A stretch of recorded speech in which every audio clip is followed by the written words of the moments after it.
Good evening, and welcome to all of those who have joined us in Rothenberg Hall and online, through our live stream. It is great to have such a robust, extended community of attendees in person and in cyberspace. And for those of you with us tonight, whom I haven't met, I'm Karen Lawrence, president of the Huntington Library, Art Museum, and Botanical Gardens. And I'm delighted to welcome you here. Our guest of honor tonight, as you all know, is Darren Walker, president of the Ford Foundation. I look forward to saying more about him in a moment, but first I want to say a few words about our series, Why It Matters. Why It Matters is an ongoing series of conversations about the relevance of the arts and humanities today. The specific referent of the pronoun it in the title depends upon our invited guest. I've been delighted to welcome Carla Hayden, Librarian of Congress, who talked about the importance of libraries and archives, Civil War historian and former Harvard University president Drew Gilpin Faust, on the importance of historical research and humanities education, Smithsonian Secretary Lonnie E. Bunch III on the power of objects and the responsibilities of museums and collecting institutions to telling our national stories, and architect and educator Billy Cian on architecture and how spatial narratives shape our lived experiences. The premise of the series, the continuing relevance of the arts and humanities, has received some skeptical attention recently, particularly sparked by Nathan Heller's article in a March issue of The New Yorker called "The End of the English Major," a painful phrase for me and many of you, that some of you I know have read because people have written to me about it.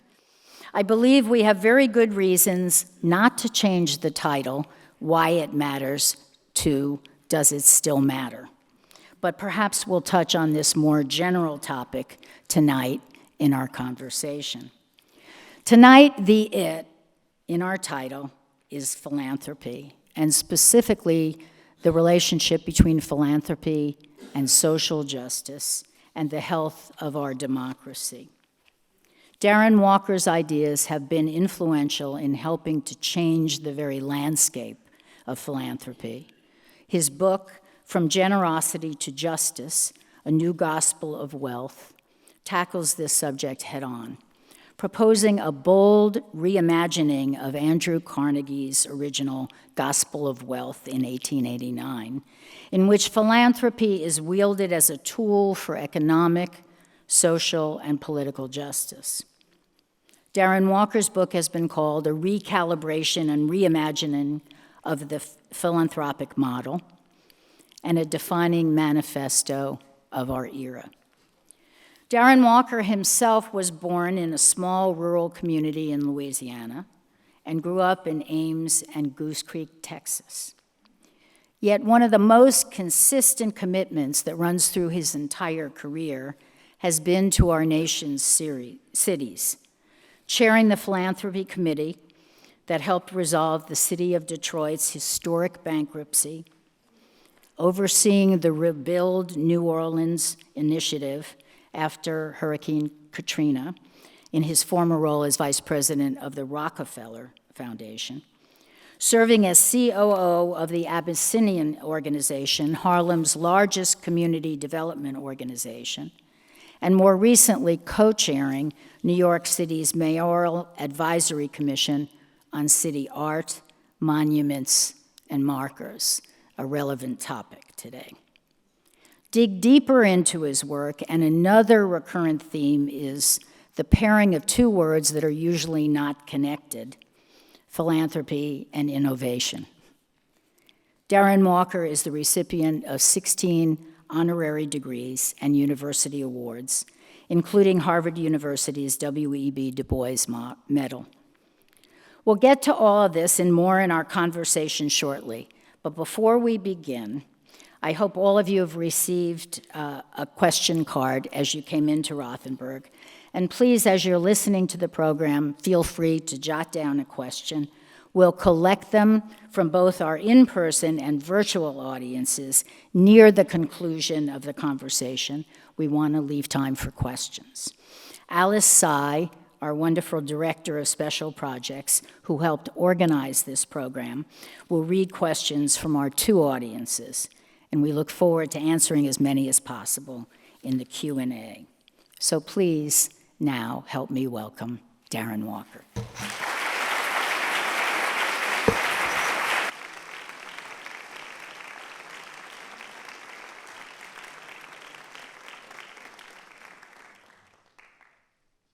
Welcome.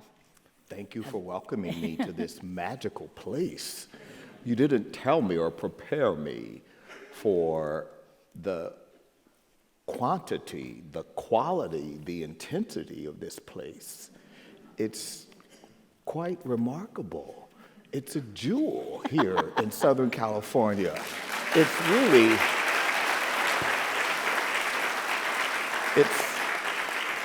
You will love him for other reasons besides what he just said. But I'm very happy that, and he has not been here before. And as many of you know, we are trying very hard not to have, or to not have the Huntington be a hidden jewel. It is a jewel in many very wonderful ways, but it's open and available, and we are so thrilled to welcome everybody here. So let me begin with some questions. You've called hopelessness the great threat of our time, along with climate change, and said that without hope, democracy cannot flourish. So let's begin if you tell us more about how the arts and other creative expression can foster that sense of hope. I know that's important to you. well, it is important to me because hope is the oxygen of democracy. For me, as a poor kid living in a rural part of America in a little shotgun house, I always felt that America was cheering me on. Throughout my young life, although often when people read or hear about it, they find it inconceivable that I could have been hopeful. But I was, because there was a mobility escalator in America at that time, and an investment in the human capital, a belief that little boys and girls living in places like Ames, Texas, could dream. And I was given a license to dream. And I was hopeful that my aspirations could be realized. And so hope is very important. The arts and the humanities correlates with hope and is a gateway drug to hope. Because when I think about my exposure, I remember when I was maybe 6 or 7 years old, and my grandmother and grandfather worked for a family in Houston, which was a couple of hours away from where I was, sort of between Beaumont, Texas, and Houston. But occasionally my mother would drop us off for a few days and we'd stay, and then I'd go, my sister and I would go and help my grandmother. What I loved to do was to, in their mud room, take the shelter magazines and things that they were discarding and tie them in rope, and that was supposed to be done to put them out for the garbage. But I would pilfer all the art books and the shelter magazines, and I'd take them home with me in a brown paper bag, and I would look through them and just see another world so far removed from my world. And yet, I believed that it was possible for me to be in that world, for me to see the things that I would see in one of the magazines or the Christie's auction catalog or whatever. And it was my first occasion to see what I came to understand was art and a way of living that required you to be knowledgeable about certain things, about culture, about art, about literature. And then I was very lucky because a woman turned up in 1965 in the spring, and she was going house to house, and she stopped at our porch, and she told my mother that summer, in the summer of 1965, the Head Start President program. Johnson had a new program, and it was called Head Start, and that was going to be the first summer, and could she enroll me? And of course, my mother didn't know anything about Head Start, but she knew that if she could get me out of the house for half a day, sign her up. She could get a head start on things she wanted to she needed a head start on her sanity, which I was challenging on a daily basis. So did that predict for you what happened, or it was... What happened was it was my love of reading. It was my love of reading. It was that it allowed me to literally get a head start. And so by the 3rd and 4th grade, I was in these advanced reading classes, and I remember in the 4th grade doing a puppet show, and we were reading Macbeth. In the 4th grade, we were reading Macbeth, which today, of course, would be cause for a school board meeting because of the pornography and all sorts of things. No, it was in Goose Creek, Texas, in 1969. I was in the 4th grade, and we read Macbeth. I was Angus, and but it was, for me, it was just this beginning of my love of literature, my love of Shakespeare, and that then, later when I fell in love with the Renaissance writers, and I mean, there was just sort of connecting it all. But so you believe, Darren, why it matters? Oh, right? I believe it matters. I believe it matters because we know from the research that there is a direct correlation between the understanding of humanity that comes from the humanities, the ability to empathize, to see the humanity in others.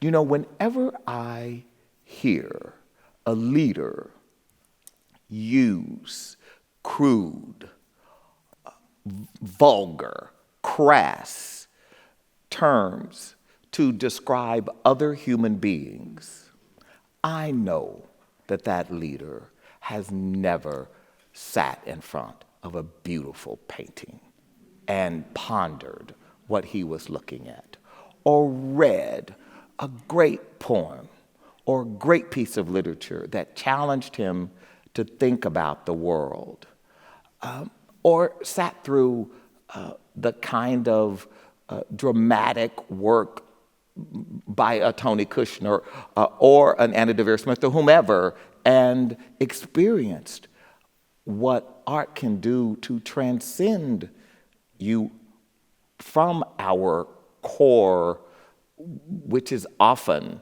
crass and appalling and problematic. And the arts makes us better and demands more of us. And so we can't be a hopeful nation. We can't be a just nation. If there is no empathy, there is no justice. How do we have justice if you can't empathize with the person who is different, or the person who is imprisoned, or the person who has some other challenge that it is easy to write off as their fault, when in fact it may be our fault. You said that people might feel it was difficult to understand how much hope you could have coming from... I mean, people say, I remember the first time my partner, who came from a lot of privilege, and he said, so, and who was your father? And I said, I never met my father. And he said, oh my God, have you just been in therapy your whole life? He said, coming from his privilege, the first thing he thought was, you clearly had a therapist. How could you be this? Confident and clear about, and I thought, well, no, I've actually never seen a therapist. I just had a great mother who, really worked hard and told me that even though I was, different, an understatement, for a kid, but I think people project, certain things and make certain assumptions. A question of a certain mindset, of not understanding how you could transcend what you had without something. You're kidding a little bit, but without therapy. But let's talk about the real inequalities that you write so much about, and institutional aspects of that. So the Huntington was established in 1919. Ford Foundation, 20 years, 1936 later. And there was the possibility for a limited few to amass great wealth, but also an expectation that they give back. And that led to the establishment of cultural organizations and other things. Where generosity and giving back was a part of the way that cultural and other institutions were founded. So, and you write a lot about that. What has and hasn't changed about that great disparity and inequality in the way people grow up, that you've talked about? Well, certainly men like Carnegie and Rockefeller, Mellon,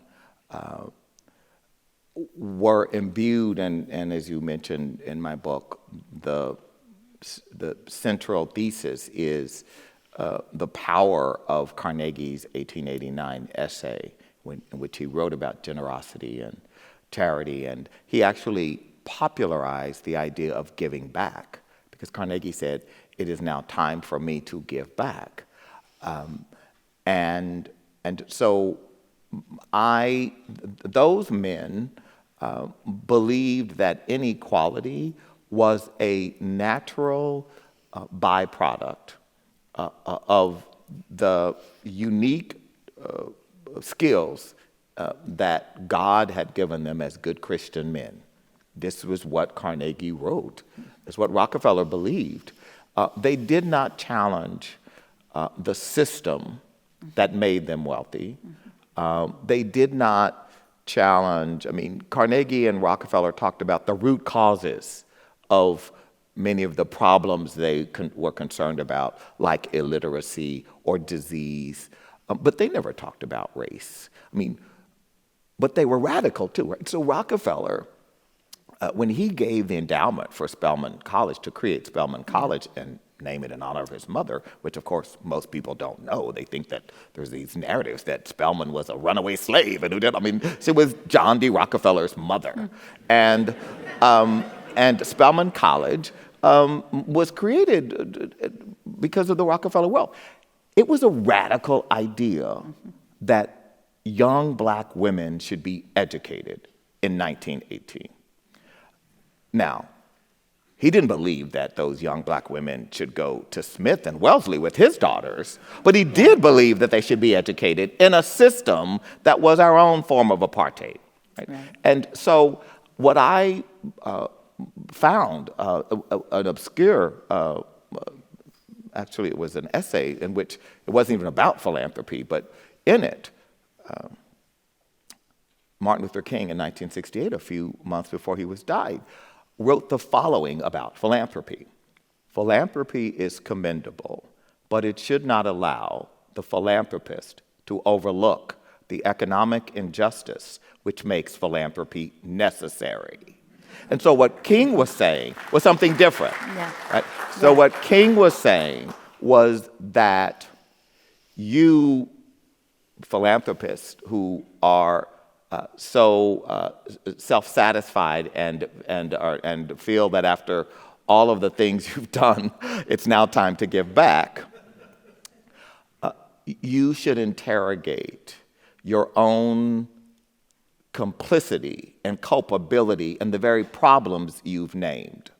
And so what King was saying was to not just talk about generosity and charity, but that the work of philanthropy was justice and dignity. And that's a different kind of thing, right? And so where I believe the work of philanthropy has to go in the 21st century is in, as my great, mentor and John Lewis, the great congressman, said about, we have to get uncomfortable.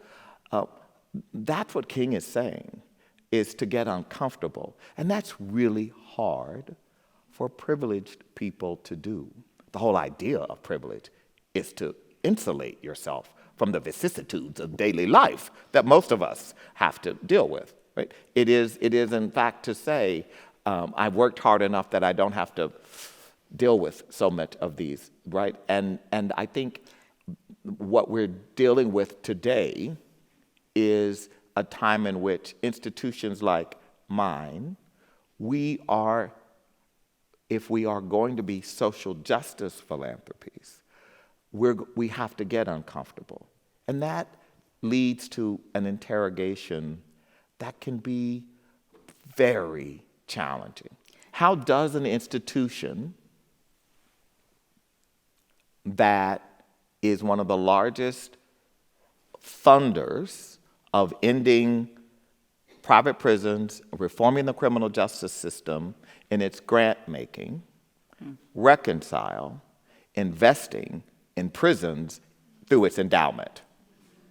How does a foundation that is committed to improving the health of particular low-income communities invest in the largest polluter in those communities? This is the work that gets us all really uncomfortable, but this is the work that social justice philanthropy calls us to do. I think you had a line, and it may have been Elizabeth Alexander quoting Lucille Clifton about the work is to comfort the afflicted and afflict the comfortable, which I thought was a kind of, but what happens when you do that? And it seems like you're moving from the idea of giving back. I mean, you also said, I think in a TED Talk, a little more directly, it's not just giving back, but it may be giving up.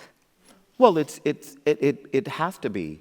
I don't mean giving up as in no, not giving. I mean, but it does interrogate. It does require us, right? The kind of interrogation that goes from the macro to the micro, and particularly for those of us who consider ourselves to be forward-thinking and progressive. I mean, an example would be, I was at one of those typical New York City dinner parties with very good white liberals and a couple of black liberals too, just to be clear, because they all have the same response to, because I'd written something in the New York Times that was, there had been a lot of conversation, and what it included was a call to end legacy admissions at selective colleges.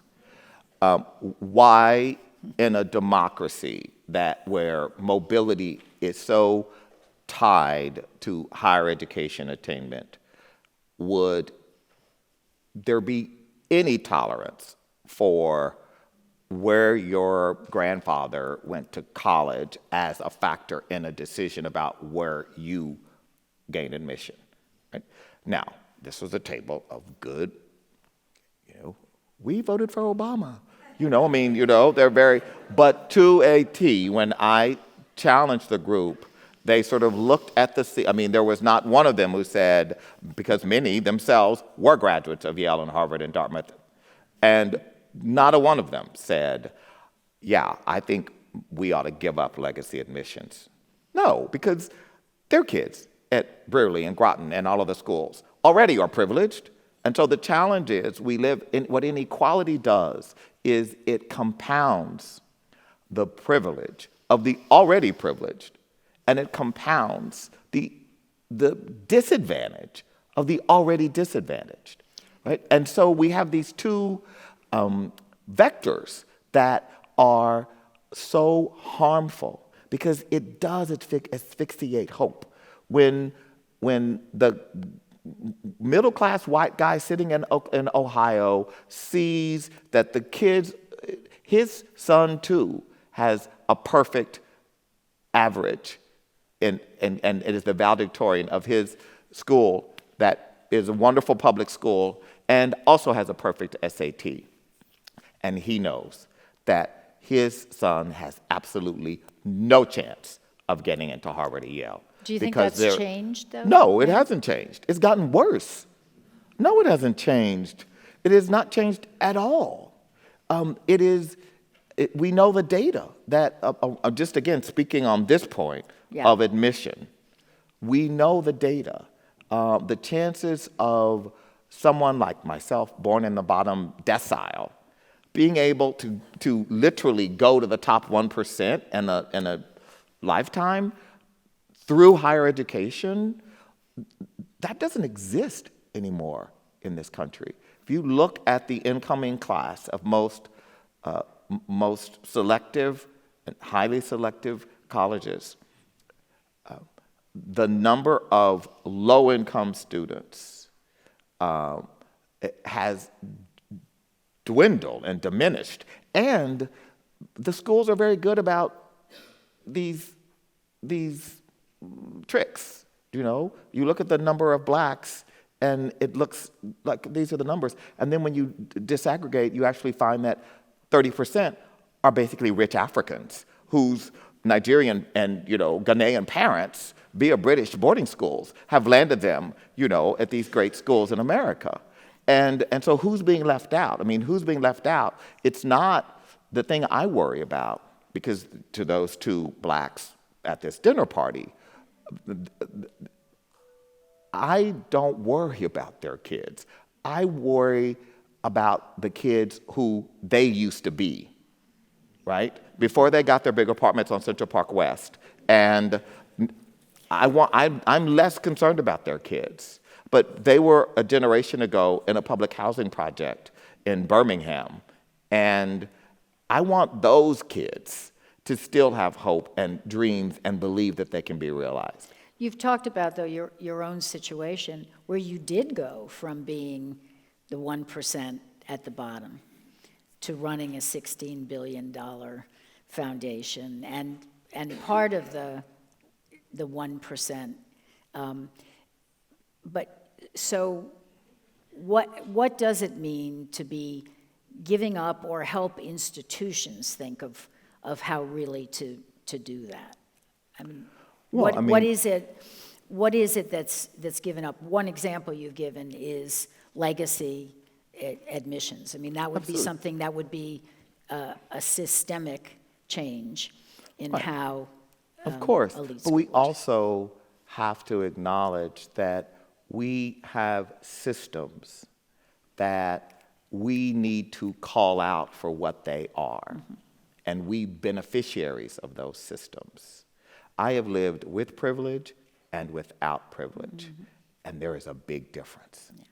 Do you know, I recall when I was a newly minted summer associate at a big Wall Street law firm, and the person who managed us gave me this packet and said, go to the first, I'm so old, it used to be First City National Bank, it's Citibank, but go to the 55 Wall Street and give them. So I go with my little brown paper, and I turn up and I'm in this line, and this lady, I say, it's a hot summer day, and can you help me? And she's like, oh, sir, you're in the wrong line. You're supposed to be with me. And so she whisked me away from the long line on the first floor with the old-fashioned tellers, and she's like, please come up these stairs. She brings me upstairs, and there was like a sign, and it says private bank.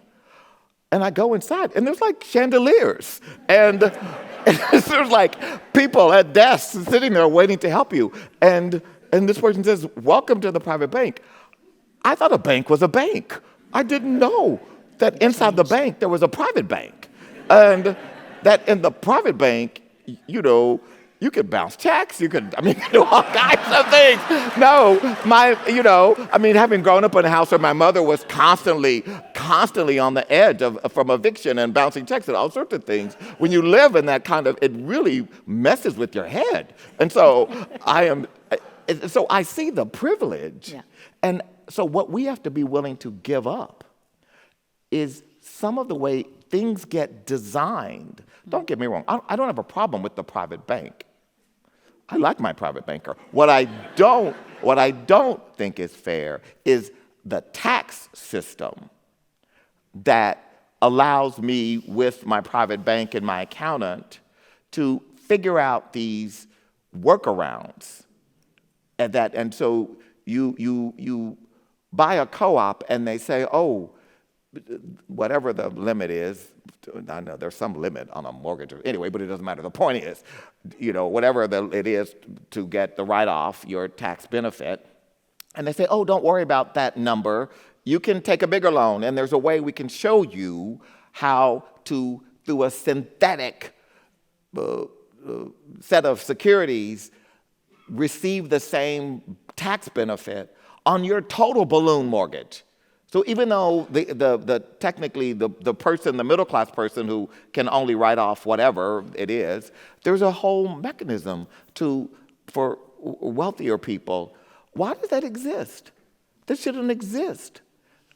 We shouldn't. We have systems.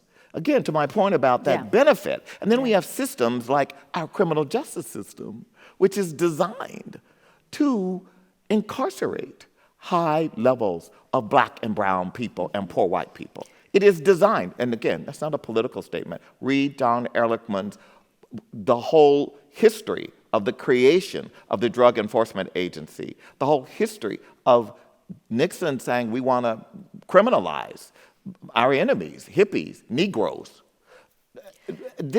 So we have these systems, and my point is simply that we who are the beneficiaries of the system need to help redesign it so that it produces more shared prosperity. And yes, it may mean that we have to pay higher taxes or we have to give up something.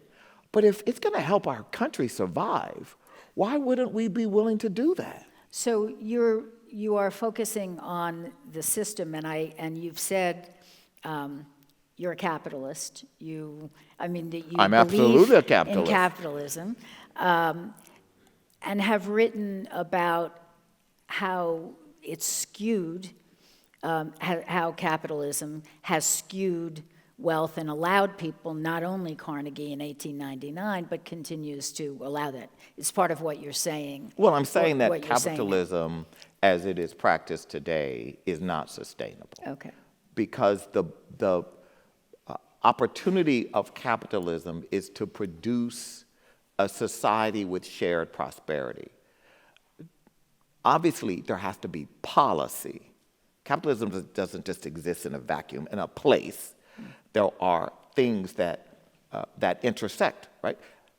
I was once, challenged about this statement that I'm a capitalist, and because the person rightly said, I'm not a believer in this racist capitalist system. Look at the inequality, et cetera. Mm-hmm.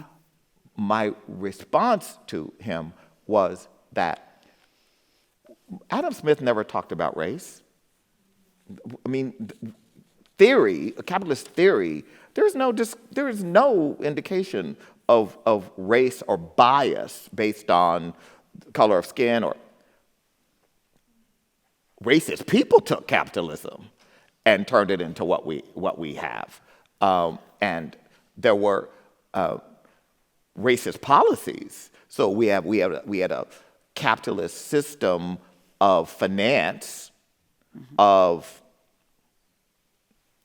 homes, of real estate. And there was racist redlining policy, right, that overlaid a system that on its face was about financing mortgages. But literally, we had policies that sought then to design a system that segregated and disadvantaged, especially African American people, from realizing the opportunity, right, the notion that being in an ownership society, we would then be able to create intergenerational wealth.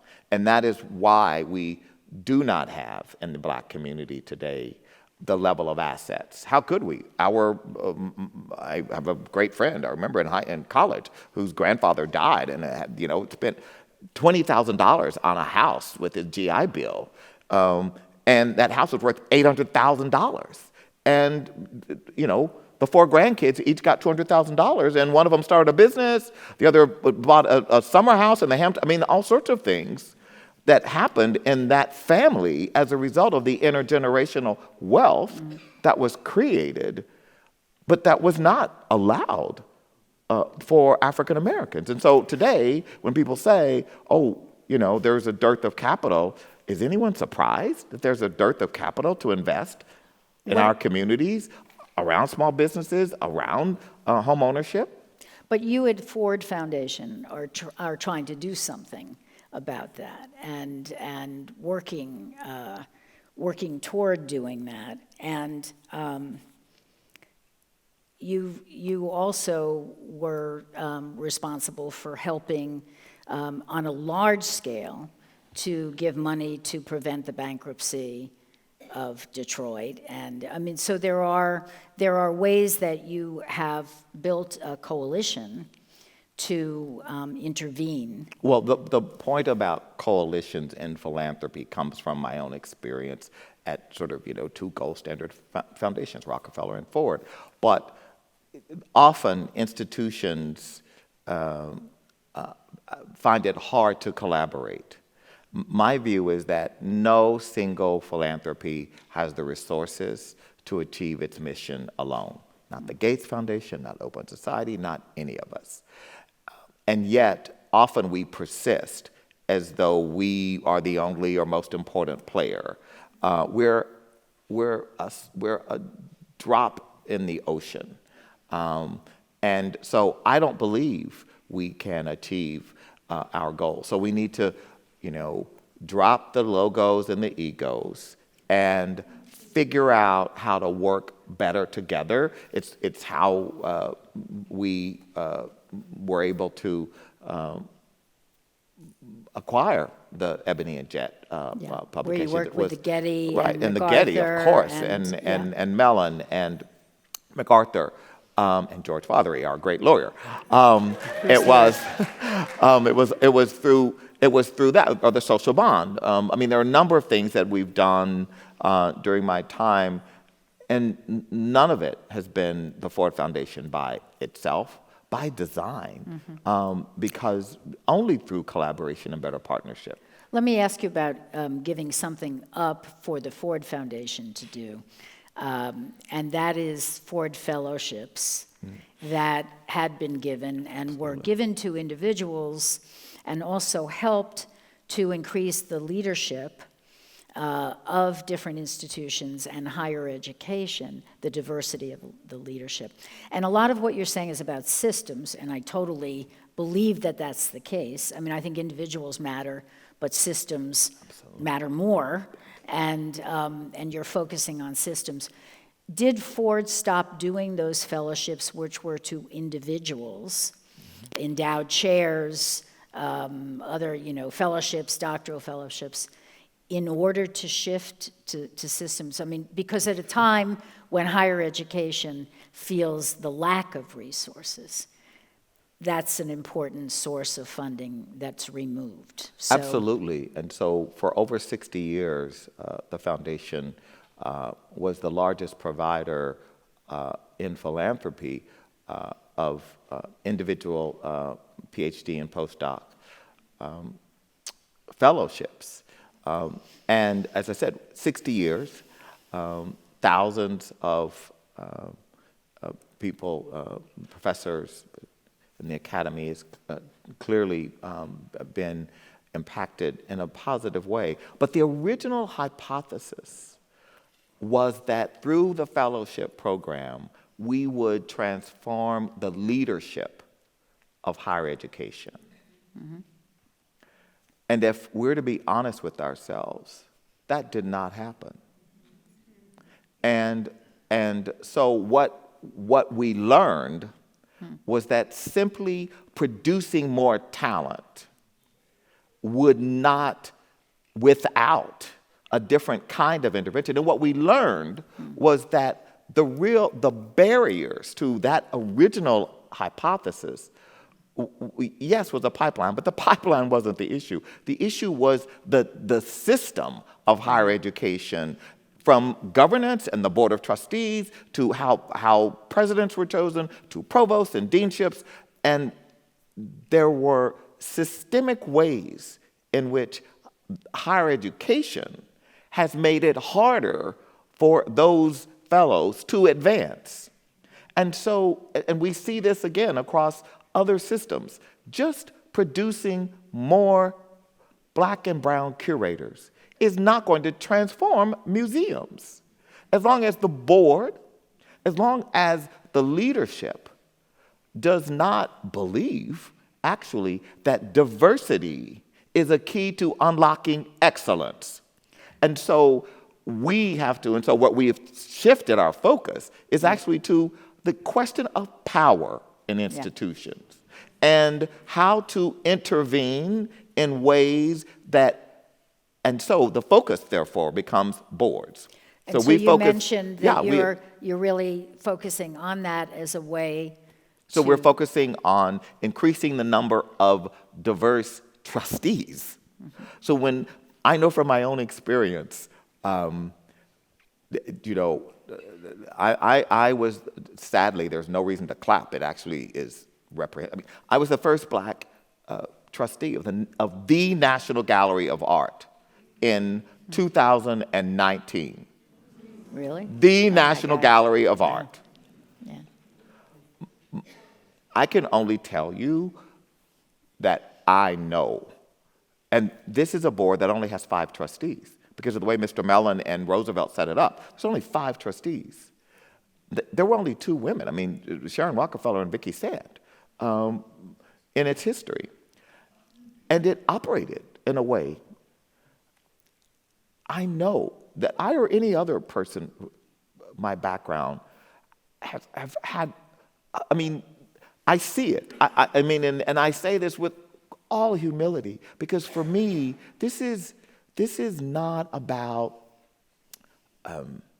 not recognizing when you have power and influence. I know that I have power and influence, not because I'm president of the Ford Foundation. And my question is, what am I doing with that? Yeah. Right? And so what am I saying in the boardroom? What am I raising in my own way? I'm not a firebrand. It is not my style. But I am absolutely relentless in the questions that need to be asked that often have never been posed at the board table.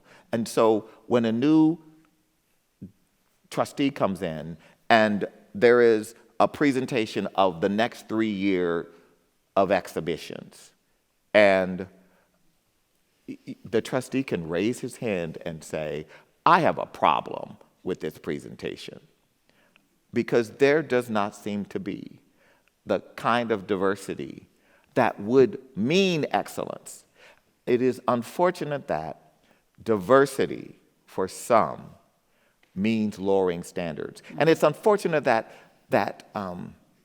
the term and the context in which we use it was introduced in that regrettable Supreme Court case of Alan Bakke versus the University of California Regents, when for the first time diversity was introduced into our public discourse. And it was introduced in an opinion which the Justice Stewart said, in the interest of diversity, black students with lower MCATs can be admitted into the University of California in the interest of diversity.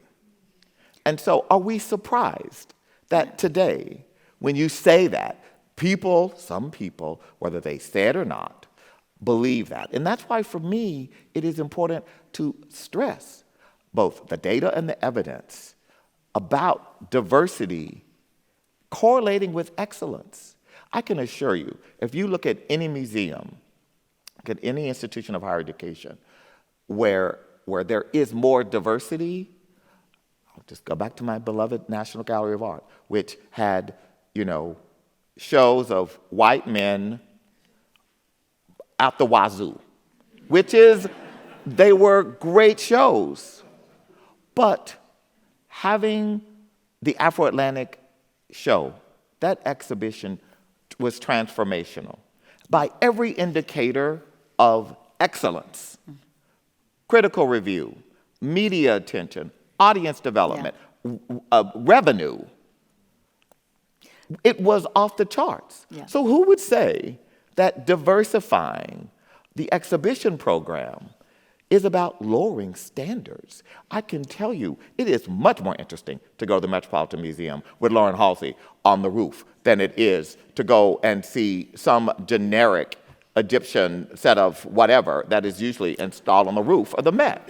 And that's not, I love Egyptology, but it is a much more interesting place to visit, and more people want to visit it. And there's an evolution in institutions, historic institutions. We talked about this with the Huntington and with the Ford Foundation. I'm going to show two paintings, something that we share. Oh my gosh. Oh my gosh. Let's go to, all right. Your Kahindi. Our Kahindi. The Ford Foundation's Wiley. Kahindi. And when we had Kahindi do a commission, it really was a very, I think, organic extension of something that we had learned about his growing up in LA and coming to the Huntington and being inspired by a dead white male artist, Gainsborough, and I think, and really inspired by what he saw, all of the color and the composition and all the artistry, but also what he didn't see, anybody who looked like him. And having read that and heard that, Christina Nielsen, who's here, the director of our museum, and I and others felt that this would be something that it's a way of saying this inspiration was possible, and now the way tradition moves on is to have somebody intervene, react, and build something that will enter the tradition. And we're very, very proud that this painting is in the Thornton Portrait Gallery. Tell us about this, and while I do it, we're going to collect questions from the audience so that we do have time to have some audience questions. So we'll well, I want to just commend you. But I will speak about the Ford's Kahindi, but I want to really just commend you because this, in the Thornton Gallery, first of all, the pictures in there are just, as someone who loves British paintings, in Reynolds, Romney, Gainsborough, you have in like one room, it is just amazing that you've got all these pictures in one room. But the brilliance, and this is where curatorial genius, vision comes, that you could see the dialogue between Gainsborough, Blue Boy, and Kahindi's boy. His interpretation, and that Kahindi was inspired. It is really, we need those dead white men in our museums. They will inspire little black boys and girls and brown and all. We need, and we also need people who look like your visitors. Museums have always represented the aspirations and of the visitors. And in a society on the move, in a society of mobility, there's a reason those British pictures and Sargent and so many others, the portraiture was so important to the museum visitor because they represented their aspirations. Mm-hmm. So they represented the aspirations of the visitors to most American museums, who were primarily, almost exclusively, middle and upper income white Americans. Mm-hmm. And so it is understandable why they loved those paintings and why Sargent was so busy with all his commissions, because these nouveau riche Americans, we wanted to see ourselves. Mm-hmm. And so it's so interesting to me that today some perceive that the demand that your evolving, developing audience wants to see itself. Mm-hmm. And so they want to see a Kehinde, a Carrie James Marshall, a Lorna Simpson, talk or about Wanda Critchlow. Our picture at the Ford Foundation. I mean, this is Wanda Critchlow, the Duchess. So there was some controversy because as a part of the transformation of the Ford Foundation, there was a collection that Henry amassed, but it was not a very good collection. It was mostly second-rated. It wasn't very, but there were a lot of names. We had every name, like every good nouveau riche. I mean, it was like, we had every name that you could just go and buy in the 1960s and put on your walls. But there were not in the foundation. There was the only woman in the collection was Sheila Hicks. There was no woman. I mean, and here we are espousing a new social justice. So the trustees agreed with me that we could deaccession. So we sold all the works, all 412 works in the Ford collection, to buy these amazing works that reflect the foundation who we are today. And the first acquisition was this Kehinde Wiley, our Kehinde, which is of a woman, Wanda Critchlow, who, as is often the case, Kehinde met on the streets of Brooklyn, and he was inspired by a 17th century Dutch painting of some Dutch royalty, some duchess, and he has taken Wanda, and from Bed-Stuy, and she is this Dutch. I mean, it's just amazing, and it's a very large. A picture that's in our lobby, right? And it's massive, and I mean, in its scale, it's massive, and people love it. They're so inspired by it, and when people come, they see something they probably don't see. They see themselves, but they also see historical reference, and they see the arc of art history. Yeah. So it is not about rejecting the art. It is not about demonizing or deconstructing. It's about evolving the canon and seeing what we can now see for the first time. That there is beauty and greatness all across our society. I feel there's an analogy with inviting an artist in to do that and to make something new out of the inspiration of a historical painting. Was what we do in our library when we invite scholars in to do research. I mean, it's the same. We invite living people in to use the historical and to show how relevant and inspirational, but also to change that evolution of the tradition. When I first saw this, I thought you were in the painting. Yes. I've just photoshopped myself into the painting. We're going to move now. Alice, we've gotten questions from you. And here's the amazing Alice, without whom we would not be here tonight. So we're taking questions both from the live stream Yes. and from And I our have audience. many more Oh my than we God. can ask today. We're going to give these to you to take home on the plane. I'm happy and, to, you have to listen, answer I've them. got all night. I've just Yeah, got I'll a just red ask a eye or few. something Yes, later. Okay. just ask a few. So here's the first one. What are the greatest risks you've taken personally or professionally, and are there any of them that have not paid off? Well, I think the risks, to be completely candid, which is sort of the only thing I can be, the risks for me sometimes have been when, as a person who considers myself progressive, I have not been progressive enough for some.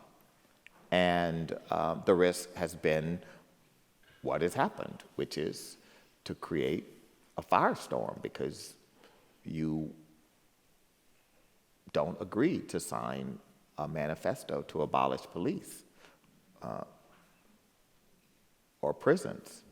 And people who believe in that are very unhappy with you and make their displeasure known. And that can be a big distraction in one's life. And so sometimes the risk is being clear about what you believe in and being comfortable saying that and knowing that in doing so, you will encounter great displeasure. Thank you. We have several questions about AI, so I'll just try to combine a few of them. With everything currently circulating in the discourse about AI, can you talk about the potential impact on society broadly and on philanthropy, or is there some way we can harness AI to carry hope forward or carry it further? Well, there is no doubt. Let's just be very clear about the potential for AI to do great things. Just if you focus on health and medicine, just on that one lane, the ability in the area of diagnostics would have been unthinkable. So the ways in which AI can be used, at that one example, we can extrapolate from that across so many spheres of society. We also know that AI and this digital world in which we now live and all of the technological innovation also is transmitting all of the bad things in the analog world into this new digital arena and supercharging it. Right?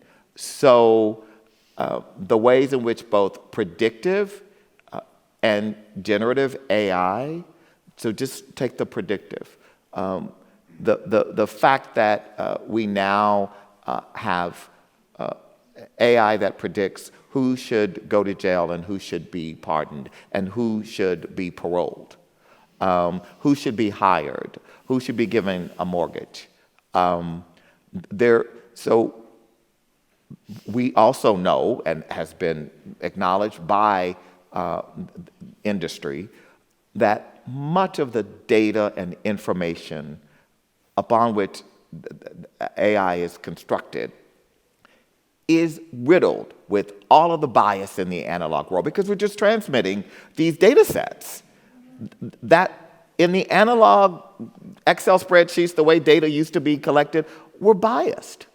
And we've now just incorporated them into these sophisticated, complicated models that are used for decision making. And the decisions that often impact people of color, poor people, low-income people, rural people, are real.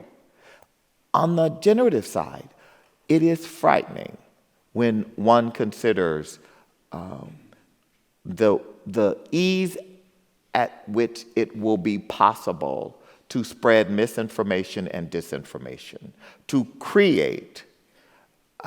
Literally, I was in a series, in a session recently, and the idea that one's voice can be copied and that it is impossible to tell.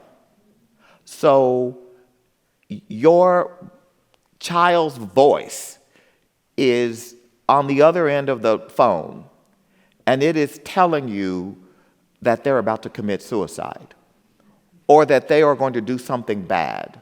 And you don't know that that is not your child's voice, but it's not. Or that there is a picture. The picture of the Pope in Prada. I don't know if any of you saw this picture of the Pope in a white. I love Prada, so it's not about Prada and the Pope, but it's about the fact that people thought, and people were writing about the Pope wearing this white Prada jacket, which, of course, the Vatican had to issue a statement saying the Pope does not wear Prada. But the fact that millions of people, millions of Catholics, millions of people saw this and took it as, the potential is frightening. And in fact, we saw yesterday a statement by a number of people saying this could be the extinction of the world. Well, I think the people who are working in the companies have said regulation. That you've written that guardrails are important, but they're actually calling for some regulation, recognizing both the possibility but the double-edged sword. And we need regulation. And we need policy. But we also need technologists in government. Right? One of the things we're working on at Ford is this new field called public interest technology. We helped create public interest law in the 1960s, but we need public interest technologies today. There's no surprise when you were looking at the Zuckerberg hearings and other hearings, and we had our senators. One person was asking about his mouse because it was inexplicable, but it was not inexplicable because there was no one sitting behind them with a computer science PhD like there would have been in any other area, passing him or her a 4x6 card saying, ask him this. Or they walk into with a briefing book done by a super smart person on their staff who happens to have a PhD in computer science. Well, you can count the number of people with PhDs on computer science working on the congressional staff on one hand. Really? So how are we to have a public interest when we don't have the capability in our own government to protect the public? Right. But I would suggest that ethicists are also, in other words, that the other side of it is that in evaluating technology, there's a role for philosophy, ethicists. Oh, you can't. This is the thing. I was on a panel with a very well-known, founder of one of the big tech companies, and we were talking about a problem, and the moderator posed something, and he said, we just need to get some hackers in a conference room and lock them up and have them there for a week, and I was just sitting there thinking, okay, are you going to say something? And I finally said, possibly if there is an ethicist, a political scientist, a lawyer, an anthropologist, maybe they can solve it. But if you literally think a hackathon is what's needed to solve this problem, it just shows your limited thinking and the way you were educated about problem solving big societal problems, not creating some apps. That's not what I'm talking about. There's many more questions, but I'll end with this one. So we have cultural leaders, philanthropists, scholars, museum practitioners, and more in the audience. What is your call to action for us? Well, my call to action is that we have to be hopeful. It is so easy on any given day to be dejected, demoralized, depressed by what we see. But whether you work for a foundation or a cultural organization or an NGO or the government or the private sector, we have to be in the business of hope. And it's really true. I say to my colleagues at Ford often, we're in the business of hope. It's one of the reasons why I get so frustrated with so many sour foundation people, because, you know... None of them is in the audience. We ought to be the most optimistic, positive, hopeful people, because we get to give people hope. And yes, it's hard, and yes, you know, I was just in a meeting, we're talking about the human rights defenders in jail in Turkey and whatever. I mean, yes, this is really hard stuff, but we ought to be hopeful, and we cannot give up. I am reminded of this, of the history, and I often think about this. When, you know, why be hopeful? Well, for me personally, as a black man in America, I better be hopeful, because I stand on the shoulders of people who were hopeful when they had no reason for hope.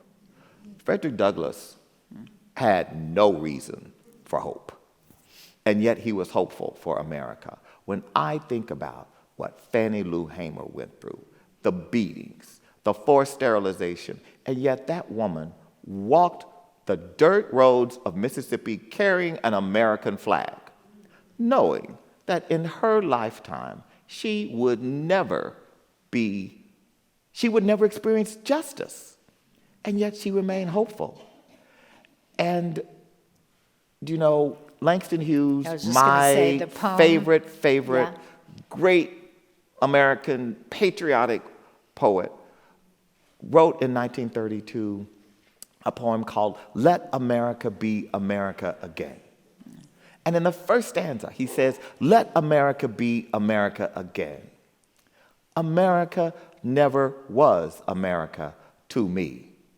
And he was expressing his rage that with all of his talent, with all of his capacity, and his hopes and dreams, that America still saw him as a black man with limited capability, and excluded him from realizing what his natural talent and capacity had provided him. But he ends the last stanza with, yeah, "But oh yes, someday America will be." He knew that in his lifetime, the America that was the mythology of America, he would never realize that. And yet his admonition, his directive to people like me was, you better be hopeful, and you better get to work, because there is an urgency to help save this country and allow America to be America. For some of us, for the first time. And so that's the work. And Karen, I just have to say, you know, it takes leadership. It takes vision. It takes courage to do some of the things you have done here, as you have helped to transform this at one time sleepy jewel to be fully realized in its potential to be not only a place where art and culture, humanities, and beautiful gardens are resonant, but where people can come for inspiration and for a reminder that beauty belongs to everyone. And the doors are open here. So I congratulate you and your board and your great staff. Thank you.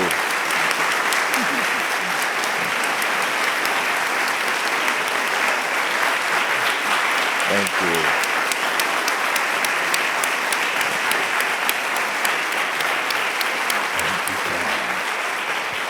And I just want to invite you, because we have Langston Hughes materials. Of course you do. Of course we do. So you have to promise to come back and really spend some time, not just a day, but to really get the full magic of this place. We would love to have you back, and thank you very, very much for coming. Thank you.